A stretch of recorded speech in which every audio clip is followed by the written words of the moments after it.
প্রত্যেক দিনটা যেভাবে শুরু হয় আজকের দিনটাও ঠিক সেভাবেই শুরু হয়েছে, কিন্তু একটু ভিন্ন রকমভাবেই হয়েছিল। আসসালামু আলাইকুম, কেমন আছেন সবাই? আশা করি সবাই অনেক বেশি ভালো আছেন। সবাইকে জানাচ্ছি শুভ বসন্ত। বসন্তের মতোই সবার জীবনটা সুন্দর কাটুক, ভালো কাটুক, আনন্দে কাটুক, এটাই প্রত্যাশা। তো আজকে আমি বসন্ত উপলক্ষে কি করলাম সেটাই আপনাদের সাথে শেয়ার করতেছি। রোস্ট করেছি, সাথে আরেকটু স্পেশালভাবে রান্নাবান্না করেছি।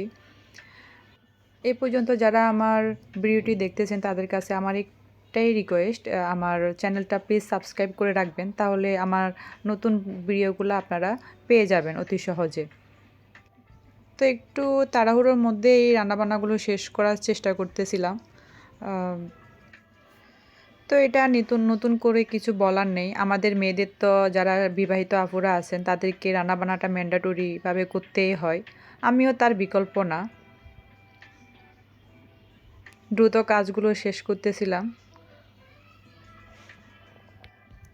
তারপরে চলে গেলাম বিকেলে একটু ফুচকা খাইতে। আসলে বিশেষ দিনটা আমার ফুচকা ছাড়া খুবই একটা চলে না বলা যায়। আমি জানি সবাই এটা অনেক পছন্দ করে। আর আমার হাসব্যান্ড আজকে আমার জন্য আনএক্সপেক্টেডলি ফুল নিয়ে আসছে। আমি ভাবিও নাই। এসে বলতেছে, হ্যাঁ, শুভ বসন্ত। সারপ্রাইজ পেতে সবারই ভালো লাগে।